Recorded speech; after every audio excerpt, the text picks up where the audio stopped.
ਆਜ਼ਾਦੀ ਦੇ ਲਈ ਜੂਝ ਰਹੀ ਕਿਸੇ ਕੌਮ ਦੇ ਲਈ ਪੱਤਰਕਾਰੀ ਕਰਨਾ ਸੌਖਾ ਕਾਰਜ ਨਹੀਂ ਹੁੰਦਾ। ਬਿਲਕੁਲ ਐਵੇਂ ਹੀ ਹੁੰਦਾ ਜਿਵੇਂ ਤੁਸੀਂ ਇਨਸਾਫ ਪ੍ਰਾਪਤ ਕਰਨ ਦੇ ਲਈ ਕਿਸੇ ਭੀੜ ਦਾ ਹਿੱਸਾ ਹੋ ਤੇ ਗੋਲੀਆਂ ਦੀ ਵਾਛੜ ਤੁਹਾਡੇ ਉੱਤੇ ਹੋਣ ਵਾਲੀ ਹੈ। ਇਹੋ ਜਿਹੀਆਂ ਘਟਨਾਵਾਂ ਬਾਰੇ ਅਤੇ ਪੰਜਾਬ ਦੇ ਹੋਰ ਭਖਦੇ ਮਸਲਿਆਂ ਬਾਰੇ ਸਿੱਧੀ ਜਾਣਕਾਰੀ ਮੈਂ ਆਪਣੇ ਟਾਕਿੰਗ ਪੰਜਾਬ ਸ਼ੋਅ ਦੇ ਵਿੱਚ ਲੈ ਕੇ ਹਾਜ਼ਰ ਹਾਂ, ਸਿਰਫ ਖਬਰਦਾਰ ਪੰਜਾਬ ਟੀਵੀ ਦੇ ਉੱਤੇ। ਦੇਖਣਾ ਨਾ ਭੁੱਲਿਓ, ਸੋਮਵਾਰ ਤੋਂ ਲੈ ਕੇ ਸ਼ੁੱਕਰਵਾਰ ਤੱਕ ਅੰਮ੍ਰਿਤਸਰ ਦੇ ਸਮੇਂ ਦੇ ਮੁਤਾਬਕ ਰਾਤ ਨੂੰ 9 ਵਜੇ ਤੋਂ ਲੈ ਕੇ 10 ਵਜੇ ਤੱਕ।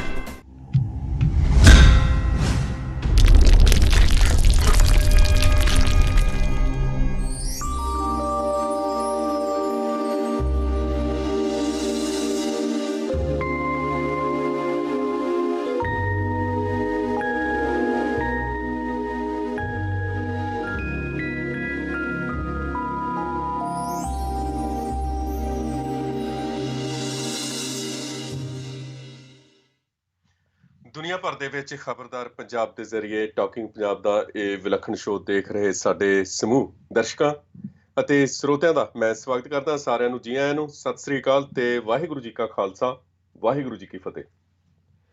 ਜਦੋਂ ਤੋਂ ਸਿੱਖਾਂ ਨੇ ਨਿੱਜੀ ਤੌਰ ਦੇ ਉੱਤੇ ਜਦੋਂ ਰਾਜਨੀਤਿਕ ਸਰਗਰਮੀਆਂ ਸ਼ੁਰੂ ਕੀਤੀਆਂ, ਸਿਆਸੀ ਤੌਰ ਦੇ ਉੱਤੇ ਲਾਮਬੰਦ ਹੋਣਾ ਸ਼ੁਰੂ ਕੀਤਾ, ਆਪਣੇ ਆਪ ਨੂੰ ਜਥੇਬੰਦ ਕਰਨਾ ਸ਼ੁਰੂ ਕੀਤਾ, ਉਦੋਂ ਤੋਂ ਹੀ ਅਸੀਂ ਜੇ ਇਹਨਾਂ ਸਾਰੀਆਂ ਘਟਨਾਵਾਂ ਦਾ ਮੁੱਲਾਂਕਣ ਕਰੀਏ, ਇਹਨਾਂ ਦਾ ਅਧਿਐਨ ਕਰੀਏ, ਤਾਂ ਸਾਡੇ ਸਾਹਮਣੇ ਕੁਝ ਪੇਚੀਦਾ ਮਸਲੇ ਸਾਹਮਣੇ ਆ ਜਾਂਦੇ ਨੇ।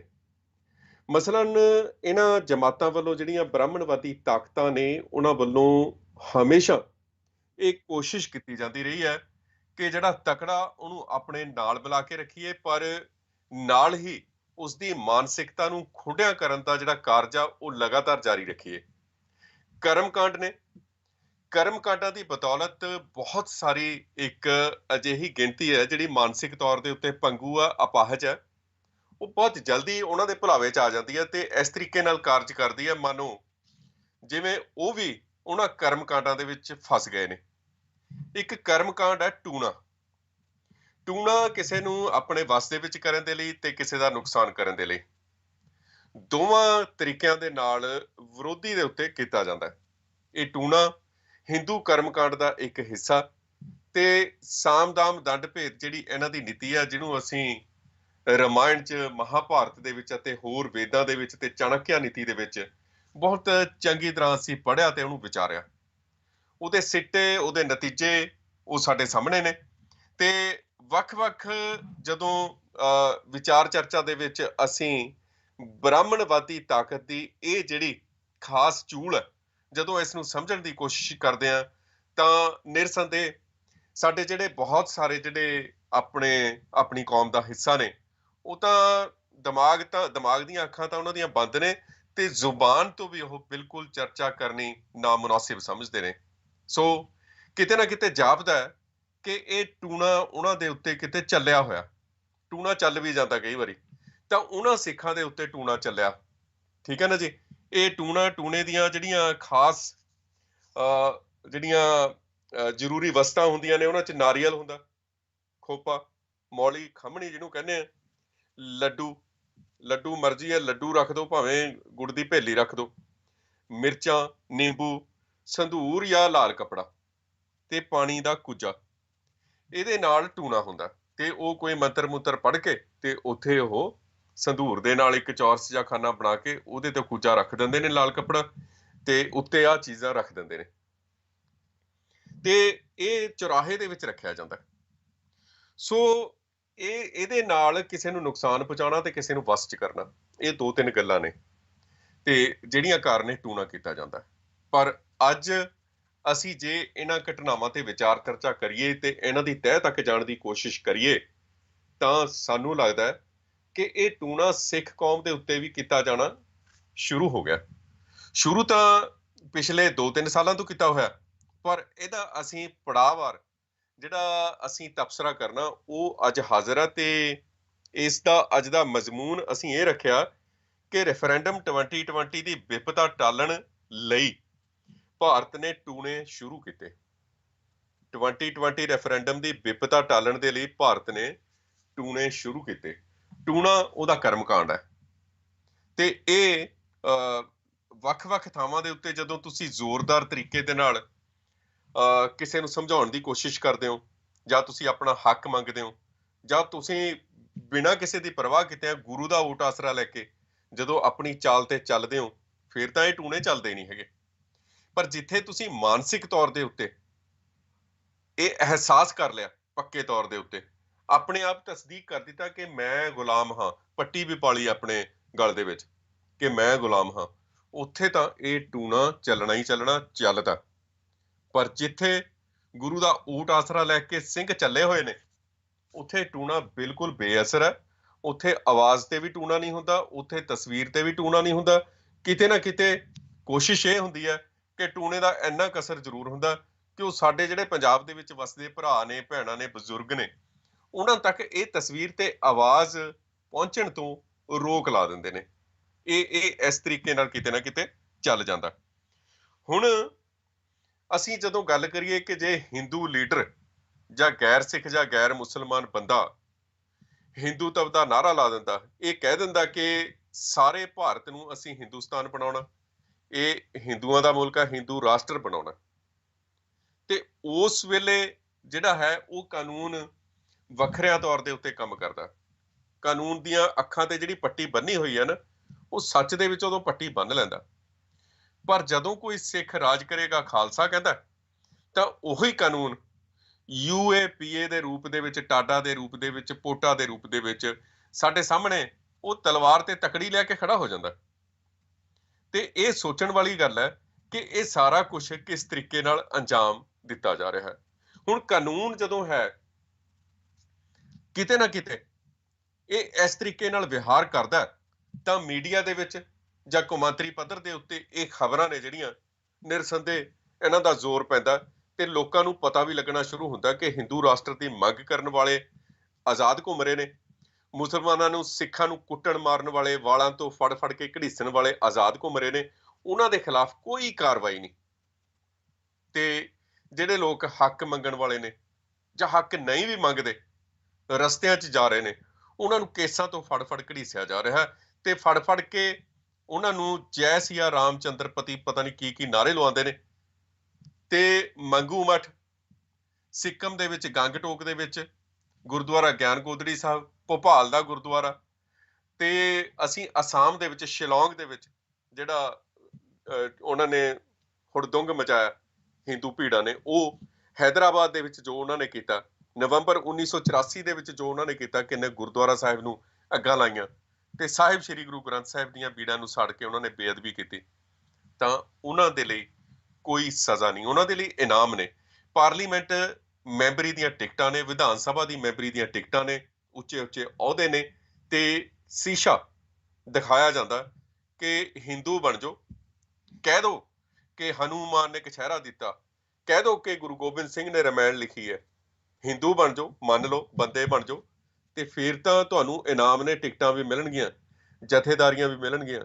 ਪਰ ਜੇ ਤੁਸੀਂ ਆਕੜ ਕੇ ਰਹੋਗੇ, ਗਰਦਨ ਸਿੱਧੀ ਕਰਕੇ ਤੁਰੋਗੇ, ਵੱਖਰੀ ਪਹਿਚਾਣ ਰੱਖੋਗੇ, ਤਾਂ ਫਿਰ ਤੁਹਾਡੇ ਨਾਲ ਆ ਹੋਊਗਾ। ਦੋ ਸ਼ੀਸ਼ੇ ਉਹਨਾਂ ਨੇ ਰੱਖਦੇ, ਕਹਿੰਦੇ ਵੀ ਜਿਹੜੇ ਮਰਜ਼ੀ ਦੇ ਵਿੱਚ ਤੁਸੀਂ ਮੂੰਹ ਦੇਖ ਲਓ ਆਪਣਾ।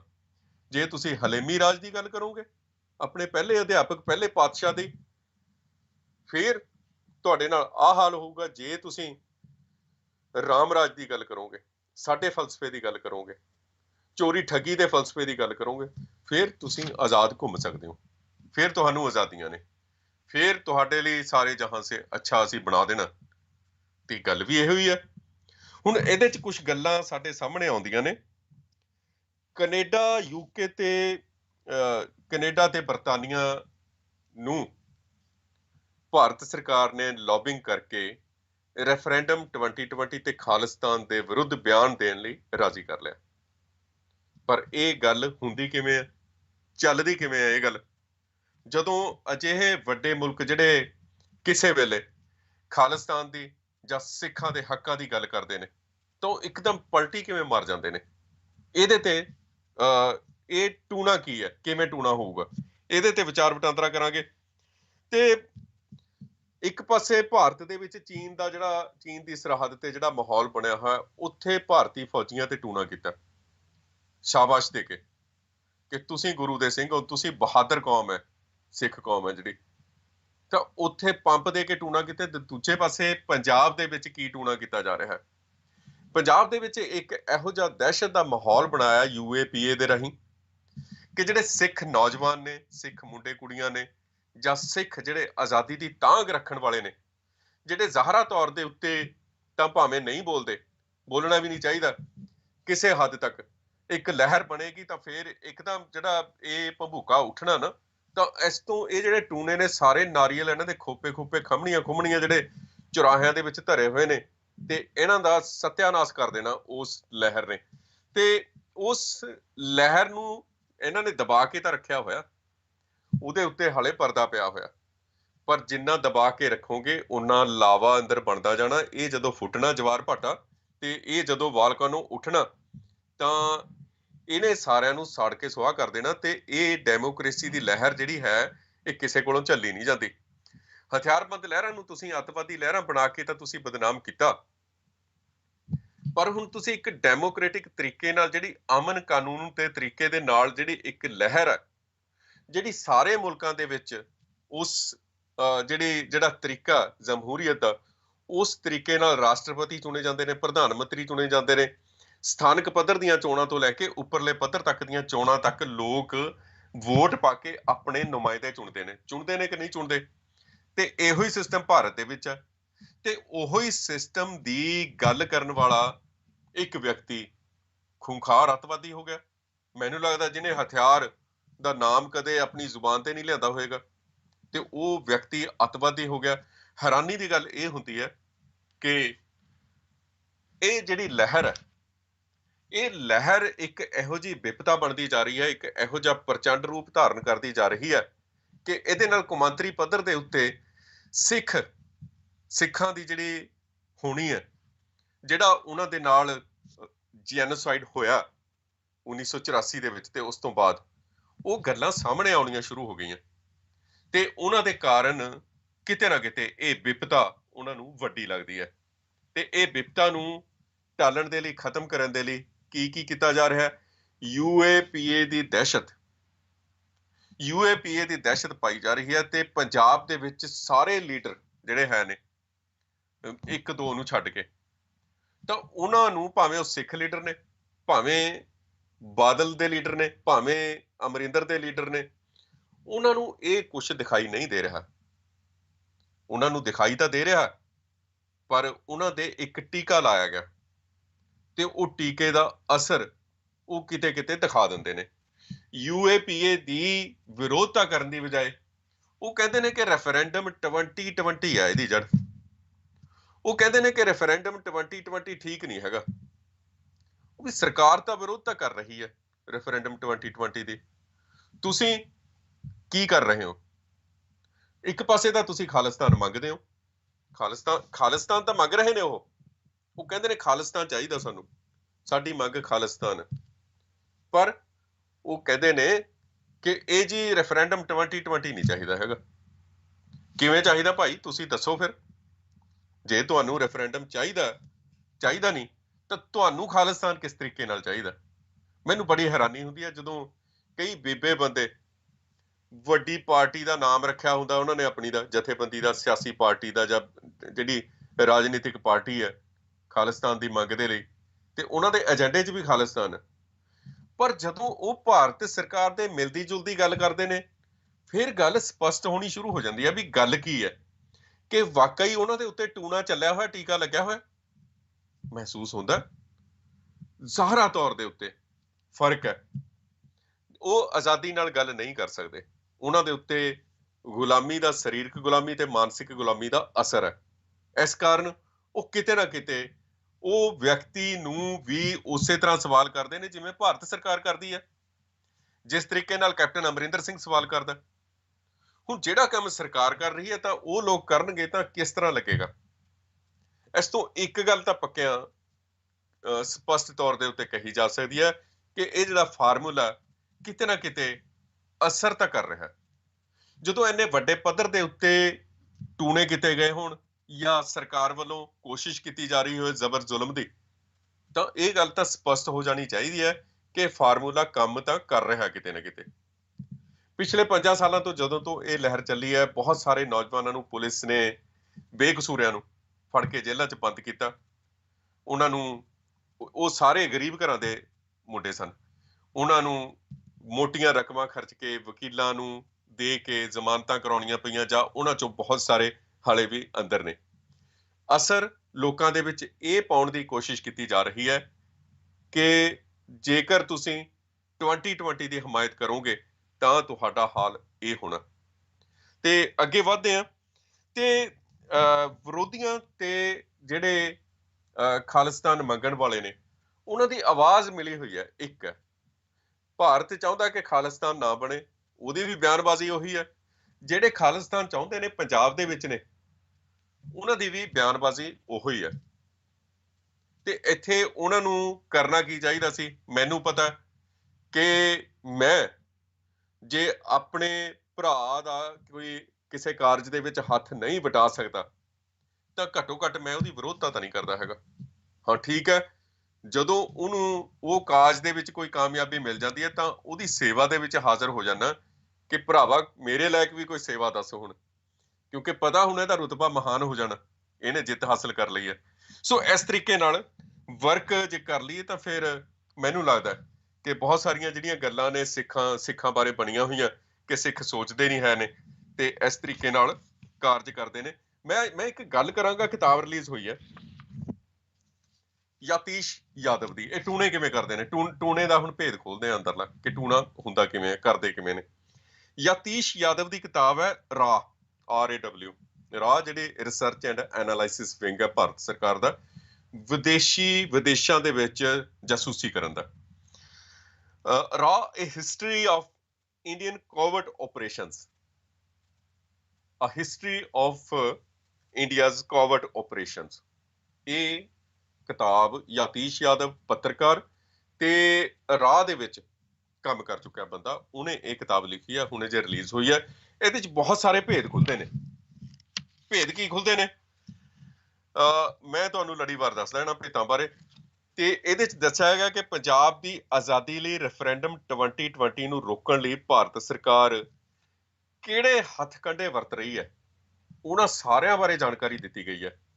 ਤੇ ਇਹੋ ਹੀ ਨਹੀਂ, ਇਹ ਮੋਡਿਊਲ ਕਿੱਥੇ ਕਿੱਥੇ ਉਹਨਾਂ ਨੇ ਸਥਾਪਿਤ ਕੀਤੇ ਨੇ, ਕਿਵੇਂ ਕਿਵੇਂ ਉਹਨਾਂ ਤੋਂ ਇਹ ਕੰਮ ਲੈ ਰਹੇ ਨੇ, ਇਹਦੇ ਬਾਰੇ ਬੜੀ ਦਿਲ ਖੋਲ ਕੇ ਜਾਣਕਾਰੀ ਦਿੱਤੀ ਹੈ। ਮੈਨੂੰ ਲੱਗਦਾ ਕਿਤੇ ਨਾ ਕਿਤੇ ਯਤੀਸ਼ ਯਾਦਵ ਨਾਲ ਵੀ ਬ੍ਰਾਹਮਣਵਾਦੀ ਤਾਕਤਾਂ ਨੇ ਕਿਤੇ ਧੋਖਾ ਕੀਤਾ ਹੋਊ, ਤਾਂ ਹੀ ਉਹਨਾਂ ਨੇ ਸੱਚ ਬਿਆਨ ਕਰਦੀ ਇਹ ਪੁਸਤਕ ਜਿਹੜੀ ਹੈ ਸਾਡੇ ਸਾਹਮਣੇ ਲੈ ਕੇ ਆਂਦੀ ਹੈ। ਤੇ ਭਾਰਤ ਦੀ ਖੁਫੀਆ ਏਜੰਸੀ ਰਾਹ ਨਾਲ ਕੰਮ ਕਰਨ ਵਾਲੇ ਪੱਤਰਕਾਰ ਯਤੀਸ਼ ਯਾਦਵ ਨੇ ਆਪਣੀ ਇਸ ਕਿਤਾਬ ਦੇ ਵਿੱਚ ਬਹੁਤ ਵੱਡੇ ਖੁਲਾਸੇ ਕੀਤੇ ਨੇ। ਕਿਵੇਂ ਟੂਣੇ ਕਿਵੇਂ ਕੀਤੇ ਜਾਂਦੇ ਨੇ। ਤੇ ਖੁਫੀਆ ਅਫਸਰਾਂ ਦੀ ਇੱਕ ਮੀਟਿੰਗ ਹੋਈ ਸੀ, ਇਹ ਕਹਿੰਦਾ ਕਿ 2019 ਦੇ ਵਿੱਚ, ਤੇ ਉਹਨਾਂ ਅਧਿਕਾਰੀਆਂ ਤੇ ਜਾਸੂਸਾਂ ਨੂੰ ਇਸ ਮੀਟਿੰਗ ਦੇ ਵਿੱਚ ਉਹਨਾਂ ਅਧਿਕਾਰੀਆਂ ਤੇ ਜਾਸੂਸਾਂ ਨੂੰ ਕੰਮ ਤੇ ਦੁਬਾਰਾ ਰੱਖਣ ਲਈ ਸਹਿਮਤੀ ਬਣ ਗਈ ਸੀ, ਜਿਨ੍ਹਾਂ ਨੇ 1990ਵਿਆਂ ਦੇ ਵਿੱਚ ਪੰਜਾਬ ਦੇ ਵਿੱਚ ਜਿਹੜੀ ਖਾਲਿਸਤਾਨੀ ਲਹਿਰ ਸੀ ਉਸ ਨੂੰ ਨੁਕਸਾਨ ਪਹੁੰਚਾਉਣ ਦੇ ਲਈ, ਢਾਹ ਲਾਉਣ ਦੇ ਲਈ ਕੰਮ ਕੀਤੇ ਸੀ। ਨੌਜਵਾਨਾਂ ਨੂੰ ਸ਼ਹੀਦ ਕਰਵਾਇਆ ਸੀ, ਮੁਖਬਰੀਆਂ ਕੀਤੀਆਂ ਸਨ ਤੇ ਜਾਸੂਸੀ ਕਰਕੇ ਸਾਰੀਆਂ ਜਿਹੜੀਆਂ ਰਿਪੋਰਟਾਂ ਨੇ ਵਿਦੇਸ਼ਾਂ ਦੇ ਵਿੱਚੋਂ ਆਪਣੇ ਆਕਾਵਾਂ ਨੂੰ, ਟੂਣਾ ਕਰਨ ਵਾਲਿਆਂ ਨੂੰ ਭੇਜੀਆਂ ਸਨ। ਇਹਦੀ ਝੂਲ ਹੈ। 2019 ਦੇ ਵਿੱਚ ਇਹਦੇ ਬਾਰੇ ਮੀਟਿੰਗ ਹੋਈ ਸੀ। ਇਸ ਮੀਟਿੰਗ ਦੇ ਵਿੱਚ ਇਹ ਫੈਸਲਾ ਕੀਤਾ ਸੀ ਕਿ ਉਹ ਪਰਖੇ ਹੋਏ ਬੰਦੇ ਨੇ, ਉਹਨਾਂ ਦਾ ਹਾਲੇ ਤੱਕ ਪਤਾ ਨਹੀਂ ਲੱਗਿਆ। ਇਹ ਬੜੇ ਪ੍ਰਵੀਨ ਨੇ ਆਪਣੇ ਕੰਮਕਾਰ ਦੇ ਵਿੱਚ, ਤੇ ਠੀਕ ਆ, ਨਿੱਜੀ ਗਰਜਾਂ ਹੁੰਦੀਆਂ ਨੇ ਕਿਤੇ ਨਾ ਕਿਤੇ। ਇਹਨਾਂ ਲੋਕਾਂ ਨੇ ਹੀ ਗੁਰਦੁਆਰਾ ਕਮੇਟੀਆਂ ਦੇ ਵਿੱਚ ਹਿੱਸਾ ਵੀ ਲਿਆ, ਚੋਣਾਂ ਵੀ ਲੜੀਆਂ, ਜਾਂ ਅਹੁਦੇਦਾਰ ਵੀ ਰਹੇ ਗੁਰਦੁਆਰਿਆਂ ਦੇ, ਤੇ ਲਗਾਤਾਰ ਇਹਨਾਂ ਨੇ ਰਿਪੋਰਟਾਂ ਵੀ ਦਿੱਤੀਆਂ। ਇਹਨਾਂ ਦੇ ਵਿੱਚ IB ਦੇ ਜਾਂ ਰਾਹ ਦੇ ਜਾਂ ਹੋਰ ਜਿਹੜੀਆਂ ਸਰਕਾਰੀ ਤੌਰ ਦੇ ਉੱਤੇ ਜਿਨ੍ਹਾਂ ਨੂੰ ਤਨਖਾਹਾਂ ਦਿੱਤੀਆਂ ਗਈਆਂ ਉਹਨਾਂ ਦੇ ਮੁਲਾਜ਼ਮ ਹੋਣ ਦੇ ਨਾਤੇ, ਉਹ ਲੋਕ ਵੀ ਸ਼ਾਮਲ ਨੇ। ਸੋ ਇਹਨਾਂ ਨੂੰ 1980 ਤੇ 1995 ਦੇ ਦੌਰਾਨ ਇਹਨਾਂ ਤੋਂ ਕੰਮ ਲਿਆ ਗਿਆ ਸੀ, ਤੇ ਇਹਨਾਂ ਨੇ ਪੰਥ ਨੂੰ ਤੇ ਸਿੱਖ ਸੰਘਰਸ਼ ਨੂੰ ਵੱਡੀ ਢਾਹ ਲਾਈ ਸੀ। ਉਹਨਾਂ ਨੂੰ ਦੁਬਾਰਾ ਹੁਣ ਬੁਲਾ ਲਿਆ ਗਿਆ ਕਿ ਭਾਈ ਆਜੋ, ਸਾਡੇ ਹੱਥ ਖੜੇ ਨੇ, ਹੁਣ ਤੁਹਾਡੀ ਫੇਰ ਇੱਕ ਵਾਰ ਲੋੜ ਹੈ, ਤੇ ਤੁਸੀਂ ਆਹ ਬੁਰਕੀਆਂ ਜਿਹੜੀਆਂ ਹੈ ਨੇ ਉਹ ਸੁੱਟੀਆਂ ਨੇ ਉਹਨਾਂ ਨੂੰ ਪੁੱਛ ਕਰਕੇ, ਤੇ ਉਹਨਾਂ ਨੇ ਉਹ ਬੁਰਕੀਆਂ ਹਾਸਲ ਕਰਕੇ ਲੈ ਕੇ ਉਹ ਕਾਰਜ ਨੇ ਜਿਹੜੇ ਆਪਣੇ ਸ਼ੁਰੂ ਕਰ ਦਿੱਤੇ ਨੇ। ਹੁਣ ਅਗਲਾ ਨੁਕਤਾ ਹੈ ਕਿ ਭਾਰਤੀ ਏਜੰਸੀਆਂ ਨੇ ਖਾਲਿਸਤਾਨ ਲਹਿਰ ਦੌਰਾਨ ਮਿਲੀਆਂ ਕਾਮਯਾਬੀਆਂ ਅਤੇ ਹਾਰਾਂ ਨੂੰ ਧਿਆਨ 'ਚ ਰੱਖਦਿਆਂ ਪੁਰਾਣੇ ਤਰੀਕਿਆਂ ਰਾਹੀਂ ਰੈਫਰੈਂਡਮ 2020 ਦੇ ਵਿੱਚ ਘੁਸਪੈਠ ਕਰਨ ਦੀ ਕੋਸ਼ਿਸ਼ ਜਿਹੜੀ ਹੈ ਉਹ ਸ਼ੁਰੂ ਕਰ ਦਿੱਤੀ ਹੈ। ਮੈਂ ਕਹਾਂਗਾ ਕਿ ਸ਼ੁਰੂ ਕੀਤੀ ਹੋਈ ਆ, ਬਹੁਤ ਦੇਰ ਦੀ ਸ਼ੁਰੂ ਕੀਤੀ ਹੋਈ ਆ। ਦੇਖਦੇ ਆ ਕਿ ਕਈ ਲੋਕ, ਕਈ ਨੇਤਾ ਜਾਂ ਕਈ ਵਿਅਕਤੀ, ਕਿਸੇ ਨਾਲ 4 ਬੰਦੇ ਨੇ ਜਾਂ ਕਿਸੇ ਨਾਲ 4000 ਬੰਦਾ ਵੀ ਹੋ ਸਕਦਾ, ਉਹਨਾਂ ਨੇ ਵਾਰ-ਵਾਰ ਕੋਸ਼ਿਸ਼ ਕੀਤੀ ਹੈ ਕਿ 2020 ਰੈਫਰੈਂਡਮ ਦੇ ਜਿਹੜੇ ਆਰਗੇਨਾਈਜ਼ਰ ਨੇ ਉਹ ਸਾਨੂੰ ਆਪਣੇ ਨਾਲ ਸ਼ਾਮਲ ਕਿਉਂ ਨਹੀਂ ਕਰਦੇ ਹੈਗੇ, ਸਾਨੂੰ ਆਪਣਾ ਏਜੰਡਾ ਖੁੱਲ ਕੇ ਕਿਉਂ ਨਹੀਂ ਦੱਸਦੇ ਹੈਗੇ। ਵਾਰ-ਵਾਰ ਸਾਡੇ ਸਾਹਮਣੇ ਹੋਇਆ ਇਹ, ਤੇ ਸਾਨੂੰ ਦੱਸਿਆ ਜਾਵੇ ਇਹ ਕੀ ਹੈ, ਸਾਨੂੰ ਵੀ ਨਾਲ ਲੈ ਕੇ ਚੱਲਿਆ ਜਾਵੇ। ਹੁਣ ਉਹਨਾਂ ਨੇ ਖੁੱਲ ਕੇ ਇਹ ਗੱਲਾਂ ਕੀਤੀਆਂ ਨੇ, ਪਰ ਉਹ ਮੀਟਿੰਗ ਦੇ ਵਿੱਚ ਇਹ ਵਿਚਾਰਿਆ ਗਿਆ ਕਿ ਰੈਫਰੈਂਡਮ 2020 ਮੁਹਿੰਮ ਦੇ ਵਿੱਚ ਇੰਟਰੂਡ ਕੀਤਾ ਜਾਵੇ, ਘੁਸਪੈਠ ਕੀਤੀ ਜਾਵੇ। ਸੋ ਇੱਥੋਂ ਇਹ ਸਾਨੂੰ ਗੱਲ ਸਮਝ ਲੱਗਦੀ ਹੈ। ਮੈਂ ਪਿਛਲੇ ਦਿਨਾਂ ਦੇ ਵਿੱਚ ਵੀ ਇੱਕ ਵਿਚਾਰ ਚਰਚਾ ਦੌਰਾਨ ਕਿਹਾ ਸੀ ਕਿ ਪੰਜਾਬ ਦੇ ਵਿੱਚ ਕਿਸੇ ਨੂੰ ਵੀ ਸਰੀਰਕ ਤੇ ਮਾਨਸਿਕ ਤੌਰ ਤੇ ਗੁਲਾਮ ਬਣਾਉਣਾ ਬੜਾ ਆਸਾਨ ਹੈ, ਸੌਖਾ, ਕਿਉਂਕਿ ਉਹ ਜਿਹੜਾ ਧਰਤੀ ਦਾ ਉਹ ਹਿੱਸਾ, ਉਹਦੇ ਤੇ ਕਬਜ਼ਾ ਕਰਕੇ ਕਿਸ ਤਰੀਕੇ ਨਾਲ ਉੱਥੇ ਜ਼ਬਰ ਕਰਕੇ ਤਾਂ ਜਿਹੜਾ ਹੈ ਉੱਥੋਂ ਦੇ ਲੋਕਾਂ ਦੀ ਮਾਨਸਿਕ ਜਿਹੜੀ ਚੇਤਨਾ ਹੈ ਉਹਨੂੰ ਆਪਣੇ ਕਬਜ਼ੇ 'ਚ ਕੀਤਾ ਹੋਇਆ ਸਰਕਾਰ ਨੇ। ਸੋ ਉੱਥੇ ਪ੍ਰਭਾਵ ਪਾਉਣਾ, ਅਸਰ ਪਾਉਣਾ ਸੌਖਾ ਆ, ਤੇ ਉਹ ਉਸ ਤਰੀਕੇ ਨਾਲ ਕਾਰਜ ਕਰਨਾ ਸ਼ੁਰੂ ਵੀ ਕਰਦੇ ਨੇ। ਤੇ ਜੇ ਤਾਂ ਲਹਿਰ ਸਿਖਰ ਤੇ ਪਹੁੰਚ ਗਈ ਤਾਂ ਵੀ ਉਹਨਾਂ ਦੀ ਜਿੱਤ ਹੈ, ਤਾਂ ਵੀ ਪਤਾ ਨਹੀਂ ਲੱਗਦਾ ਹੈਗਾ। ਤੇ ਜਦੋਂ ਲਹਿਰ ਡੂੰਘਾਈ ਵੱਲ ਹੁੰਦੀ ਹੈ ਜਾਂ ਠਹਿਰਾਅ 'ਚ ਹੁੰਦੀ ਹੈ ਜਾਂ ਸਹਿਜ ਦੇ ਵਿੱਚ ਹੁੰਦੀ ਹੈ ਜਾਂ ਮੂਕ ਹੁੰਦੀ ਹੈ, ਸ਼ਾਂਤਮਈ ਵਾਤਾਵਰਨ ਦੇ ਵਿੱਚ ਲੈ ਜਾਂਦੀ ਹੈ, ਆਪਣੇ ਆਪ ਨੂੰ ਹਾਈਬਰਨੇਸ਼ਨ ਦੇ ਵਿੱਚ ਲੈ ਜਾਂਦੀ ਹੈ, ਤਾਂ ਫਿਰ ਉਹ ਲੋਕ ਨੇ ਜਿਹੜੇ ਉਹ ਦੂਜੇ ਪਾਸਿਓਂ ਕੰਮ ਲੈਂਦੇ ਨੇ, ਕਾਰਜ ਲੈਂਦੇ ਨੇ। ਬਿਲਕੁਲ ਐਸੇ ਤਰੀਕੇ ਨਾਲ ਜਿਵੇਂ ਬਹੁਤ ਇੱਕ ਵੱਡਾ ਹਿੱਸਾ ਜਿਸ ਵੇਲੇ 1997 ਦੇ ਵਿੱਚ ਬਾਦਲ ਦੀ ਸਰਕਾਰ ਬਣਦੀ ਹੈ, 1984 ਤੋਂ ਪਹਿਲਾਂ ਬਾਅਦ ਸਭ ਤੋਂ ਪਹਿਲੀ ਸਰਕਾਰ ਬਣਦੀ ਹੈ, ਤਾਂ ਉਹ ਜਿਹੜੇ ਲੋਕ ਨੇ ਉਹ ਆਪਣਾ ਇਨਾਮ ਸਨਮਾਨ ਲੈਣ ਦੇ ਲਈ ਉਸ ਸਰਕਾਰ ਦੀ ਚਾਪਲੂਸੀ ਕਰਨ ਲੱਗ ਜਾਂਦੇ ਨੇ, ਉਹਦੇ 'ਚ ਸ਼ਾਮਲ ਹੋ ਜਾਂਦੇ ਨੇ। ਉਹਨਾਂ 'ਚੋਂ ਬਹੁਤ ਸਾਰੇ ਟੁੱਟ ਕੇ ਕੈਪਟਨ ਅਮਰਿੰਦਰ ਸਿੰਘ ਦੇ ਨਾਲ ਵੀ ਜੁੜ ਜਾਂਦੇ ਨੇ ਬਾਅਦ ਦੇ ਵਿੱਚ। ਇਹ ਉੱਤਾ ਥੱਲਾ ਜਿਹੜਾ ਹੈਗਾ ਇਹ ਇਹਨਾਂ ਦਾ ਚੱਲਦਾ ਰਹਿੰਦਾ। ਸੋ ਉਹਨਾਂ ਲੋਕਾਂ ਨੂੰ ਕੰਮ ਲੈਣ ਲਈ ਦੁਬਾਰਾ ਉਹਨਾਂ ਨੇ ਉਹ ਕਰ ਲਿਆ, ਤੇ ਘੁਸਪੈਠ ਹਰ ਇੱਕ ਜਥੇਬੰਦੀ ਦੇ ਵਿੱਚ, ਹਰ ਇੱਕ ਜਿਹੜੀ ਟਕਸਾਲ ਹੈ, ਭਾਵੇਂ ਸੰਤ ਬਾਬਿਆਂ ਦੀ ਹੈ, ਭਾਵੇਂ ਸ਼੍ਰੋਮਣੀ ਗੁਰਦੁਆਰਾ ਪ੍ਰਬੰਧਕ ਕਮੇਟੀ ਦੀ ਹੈ, ਜਿਹੜੀਆਂ ਤਖਤਾਂ ਦੀਆਂ ਜਥੇਦਾਰੀਆਂ ਨੇ, ਉਹਨਾਂ ਦੇ ਵਿੱਚ ਇਹ ਸਾਰਿਆਂ ਨੂੰ ਸਾਬਤ ਹੋ ਚੁੱਕਿਆ, ਸਾਰਿਆਂ ਨੂੰ ਪਤਾ ਹੈ ਕਿ ਉਹਦੇ 'ਚ ਘੁਸਪੈਠ ਸਰਕਾਰੀ ਬਿੱਲੀਆਂ ਦੀ ਹੋਈ ਹੈ, ਤੇ ਉਹਨਾਂ ਨੇ ਹੁੱਬ ਕੇ ਸਰਕਾਰ ਦੇ ਪੱਖ ਦੇ ਵਿੱਚ ਤੇ ਪੰਥ ਦੇ ਵਿਰੋਧ ਦੇ ਵਿੱਚ ਕੰਮ ਕੀਤਾ। ਸੋ ਰੈਫਰੈਂਡਮ 2020 ਦੀ ਜਿਹੜੀ ਮੁਹਿੰਮ ਹੈ, ਇਹਦੇ 'ਚ ਵੀ ਸਰਕਾਰ ਜਿਹੜੀ ਹੈ ਹੁਣ ਕੋਸ਼ਿਸ਼ ਕਰ ਰਹੀ ਹੈ ਕਿ ਸਰਕਾਰ ਦਾ ਰੈਫਰੈਂਡਮ 2020 ਦੇ ਵਿੱਚ ਇਸ ਲਹਿਰ ਦੇ ਵਿੱਚ ਘੁਸਪੈਠ ਕਰਨ ਦਾ ਜਿਹੜਾ ਤਰੀਕਾ ਜਾਂ ਕੋਸ਼ਿਸ਼ ਹੈ, ਕਿ ਉਹ ਕਾਮਯਾਬ ਹੋਏਗੀ, ਕਿ ਉਹ ਟੂਣਾ ਚੱਲੇਗਾ ਸਰਕਾਰ ਦਾ।